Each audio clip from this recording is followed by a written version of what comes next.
Guys আজকে আমি চলে এসেছি মাঝদা স্টেশনে। এবার এখানে আমি একটা সোশ্যাল এক্সপেরিমেন্ট করব পাবলিক রিয়াকশন নিয়ে। তো দেখবো আমার এই হাতটায় আমি ব্যান্ডেজ জড়াবো। এবার ব্যান্ডেজ জড়িয়ে দেখবো কতজন আমাকে হেল্প করতে আসে। তোমরা দেখতে পাচ্ছ এখানে সোনাম ভাই আমার হাতে ব্যান্ডেজ জড়িয়ে দিচ্ছে। দেন ব্যান্ডেজ জড়ানো কমপ্লিট করে আমি পাবলিক খুঁজতে শুরু করি যে কাকে বলা যায় আমার হাতের পরিস্থিতির কথা। সে যাই হোক, তোমরা ভিডিওটা শেষ পর্যন্ত দেখো। স্টেশনের চত্বরটা অনেক ঘোরাফেরা করার পর একটা দাদার পাশে এসে বসলাম। তো এই দাদা আমাকে অনেকক্ষণ ধরে নোটিস করলো যে বোতলটা খুলতে পারছে না, হয়তো বুঝতে পারিনি বা কিছু, ওই জন্য আমাকে হেল্প করতে আসলো না। তাই আমি ওখান থেকে উঠে এই বয়স্ক দাদুর পাশে এসে বসলাম। কিছুক্ষণ বসার পরে তারপর আমার সাথে যা হলো, জলের বোতলটা খুলতেই পারছে না, হাতে লেগেছে তো।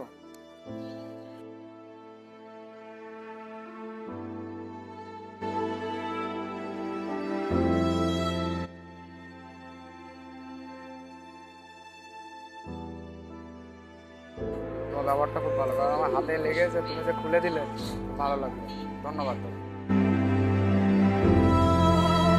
নেক্সট কিছুক্ষণ পরে এই দাদার পাশে এসে বসলাম। তারপর যা হলো আমার সাথে ভিডিওটা দেখো। এই দাদাটার পাশে বসে আমি অনেকক্ষণ বোতলটা না খোলার ভান করতে লাগলাম। হয়তো দাদাটা আগে আমার হাতের দিকে খেয়াল করেনি। পরে যেটা হলো, বোতলটা খুলতেই পারছে।